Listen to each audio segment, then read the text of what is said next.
सर्वमंगल मांगल्ये शिवे सर्वासाधिके शरण्यं त्र्यंबके गौरी नारायणी नमस्तुते। आज माँ का छठा दिन है। माँ को स्मरण करते हुए, माँ देवी को स्मरण करते हुए इस वीडियो का स्टार्ट करती हूँ और माँ से प्रार्थना करती हूँ कि हे माँ, आप हमें आशीष दें, अपनी एक दृष्टि हम पर भी डालें, हम दुखियों का दुख का निवारण करें, तो हमारे बच्चों को सफल करें, हमें भी सद्बुद्धि दें, सद्मार्ग पर चलने के लिए हम प्रेरित हों। ऐसी कामना के साथ आज मैं इस वीडियो को प्रारंभ करती हूँ। तो पिछले वीडियो में मैंने आपको सामुदायिक विकास कार्यक्रम के संगठनात्मक रूप एवं कार्य पर चर्चा किया था और ये बताया था कि यह सामुदायिक विकास कार्यक्रम 5 स्तरीय है। राष्ट्रीय स्तरीय, राज्य स्तरीय, जिला स्तरीय, प्रखंड स्तरीय और ग्राम स्तरीय। ये 5 स्तर इसके हैं और 5 स्तरीय आपके एनजीओ के आधार पर हैं, जो मैंने आपको पिछले वीडियो में बताया था, तो उस पर मैं नहीं जाऊंगी। अगर आप डिटेल्स जानना चाहते हैं तो उस वीडियो को आप जाकर के देखिए, आपको समझ में आ जाएगा। केंद्रीय स्तर पर इसका कार्य कैसे होता है, कौन से कार्य किए जाते हैं, कौन कौन से इसमें सहभागिता निभाते हैं, कौन इस कार्यक्रम को चलाता है, कौन इस कार्यक्रम का अध्यक्ष होता है, कौन इस कार्यक्रम का सदस्य होता है, सलाहकार समिति के अंतर्गत कौन कौन से मंत्रालय के मंत्री और सचिव आते हैं, इस पर हमने विस्तार पूर्वक चर्चा किया है। आज के इस वीडियो में मैं आपको राज्य स्तरीय विकास कार्यक्रम, सामुदायिक विकास कार्यक्रम चलाने के लिए अगर हम गैर सरकारी संगठनों के रूप में देखते हैं, एनजीओ के रूप में देखते हैं, तो स्टेट डेवलपमेंट कमेटी होती है, राज्य विकास समिति होती है, जिसका नाम स्टेट डेवलपमेंट काउंसिल रखा गया है ना, परिषद रखा गया है, स्टेट डेवलपमेंट काउंसिल, राज्य विकास परिषद इसका नाम रखा गया है। इसके अध्यक्ष मुख्यमंत्री होते हैं। इसके पहले मैंने बताया था कि केंद्र स्तर पर केंद्रीय राष्ट्रीय विकास परिषद में जो अध्यक्ष होते हैं वो हमारे देश के प्रधानमंत्री होते हैं। यहाँ पर अध्यक्ष राज्य स्तर पर मुख्यमंत्री होते हैं, सीएम होते हैं, चीफ मिनिस्टर होते हैं, याद रहेगा। केंद्र स्तर पर प्रधानमंत्री, राज्य स्तर पर मुख्यमंत्री। और कृषि मैंने किसके लिए काम कर रहा है, याद रख लो, किसके लिए काम कर रहा है, खेती का धंधा बढ़े, किसान आत्मनिर्भर बने। जब किसान आत्मनिर्भर बनेंगे, ज़्यादा पैदावार होगा, हमारा भारत मजबूत बनेगा, क्योंकि 60 से 70 और 70 से 80% तक हमारे कृषक कृषि और कृषि पर आधारित जो धंधे हैं उससे अपना गुजर बसर करते हैं। वर्तमान में अगर आप पेपर देख रहे हो, पढ़ रहे हो, तो देख रहे हो ना कि कई ऐसे देश हैं, जैसे श्रीलंका का आजकल बहुत ज़्यादा आ रहा है, वहाँ पर भुखमरी की स्थिति आ रही है। मतलब लोग खाने के लाइन में लगे हुए हैं, खाने के लाले पड़ रहे हैं। कई सारे ऐसे स्टेट हैं जहाँ पर भुखमरी की स्थिति ज़्यादा है, कई ऐसे कंट्री है जहाँ भुखमरी की स्थिति बहुत ज़्यादा है। तो सामुदायिक विकास कार्यक्रम की शुरुआत ही इसी बात से की गई थी कि हमारे देश के जो कृषक हैं उनकी आर्थिक दशा को सुधारा जाए। तो जोर किस पर दिया गया, कृषि पर।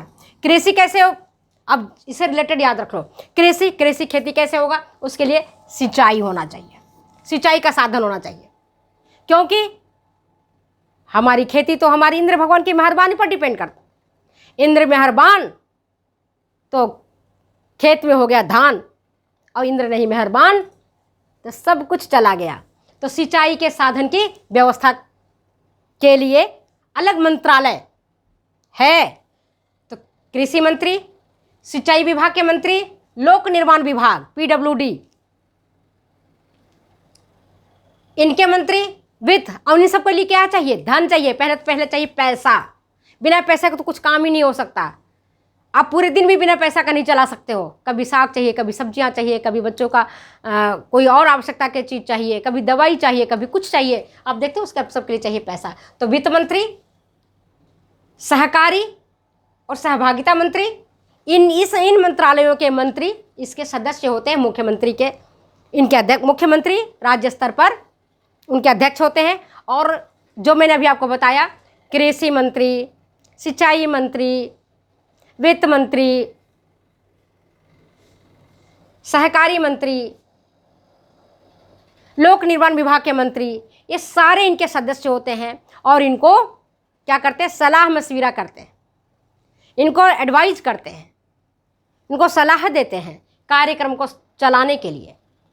और विधानसभा के जो सदस्य होते हैं,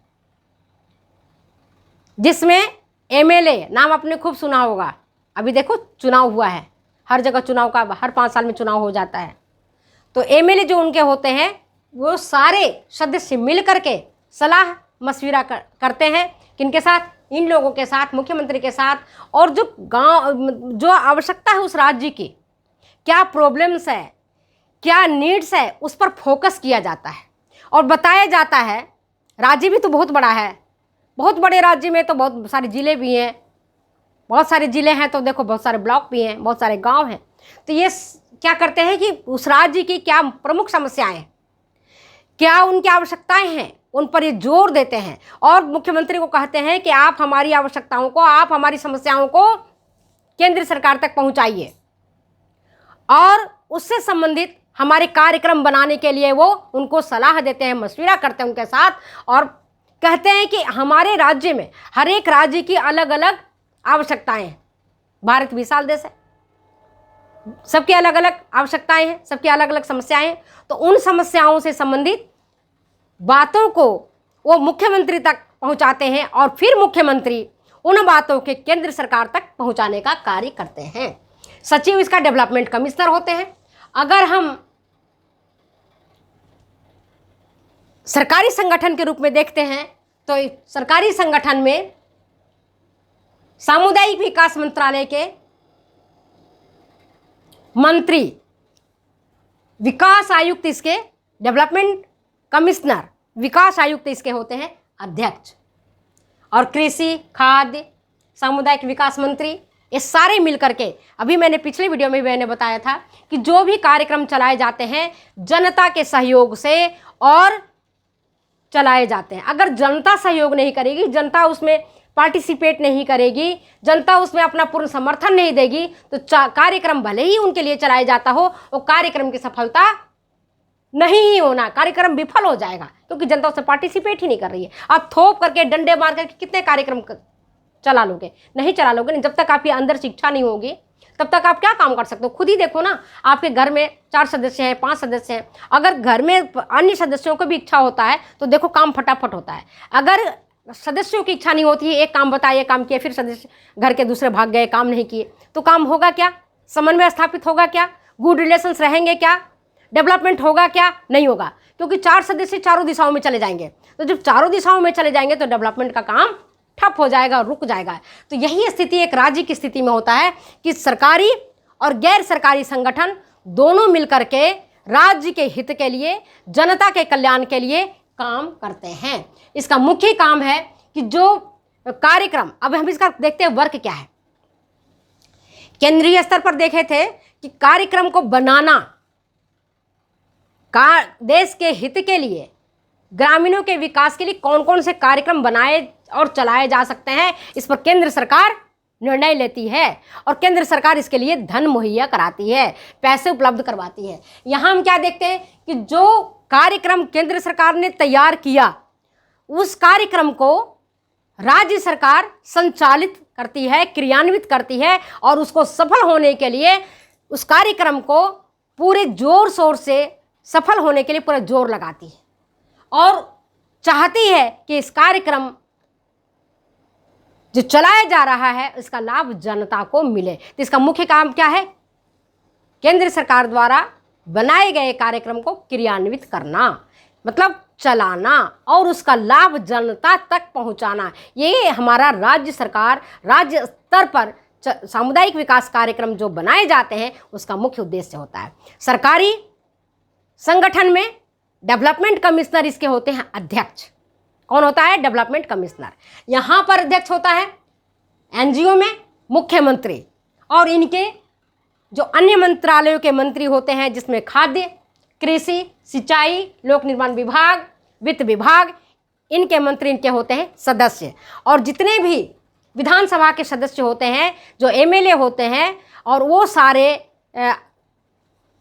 मिल करके अपने अपने क्षेत्रों के समस्याओं को, ज़रूरतों को मुख्यमंत्री तक पहुंचाने का काम करते हैं। और फिर मुख्यमंत्री उन समस्याओं से संबंधित, उन आवश्यकताओं से संबंधित सूचनाओं को एकत्रित करके उससे संबंधित क्या क्या कार्यक्रम बनाए जा सकते हैं, क्या क्या कार्यक्रम चलाए जा सकते हैं, इन सारी बातों को केंद्र सरकार तक पहुंचाने का काम करती है। तो आज मैंने आपको 2 स्तर पर, है ना, पूरे डिटेल्स में सामुदायिक विकास कार्यक्रम के संगठनात्मक और संरचनात्मक रूप का डिटेल्स में वर्णन किया है। अगर ये वीडियो आपको अच्छी लगती है तो प्लीज़ शेयर करें, कमेंट करें, सब्सक्राइब करें, लाइक करें, जिससे कि मुझे भी तो अच्छा लगेगा कि हमारे बच्चों ने लाइक किया, हमारे बच्चों ने कमेंट किया, हमारे बच्चों ने पढ़ा, उनको कुछ फ़ायदा हुआ, तभी तो हम आगे करते हैं। क्योंकि ये फीडबैक बहुत आवश्यक है। मैंने पहले बताया था फीडबैक ज़रूरी है। फीडबैक हमारा तभी आएगा, हम तभी महसूस करेंगे कि हमने जो पढ़ाया हमारे बच्चों को कितनी समझ में नहीं आई, कितनी समझ में आई। अगर समझ में नहीं आई तो क्या कारण रह गया, कौन सा स्टेप छूट गया, उस पर सुधार किया जा सके। ठीक है, थैंक यू। फिर मिलते हैं अगले वीडियो में, अगले एपिसोड के साथ। तब तक मुझे जाने के लिए इजाज़त। Bye bye. जय राधे, जय कृष्णा।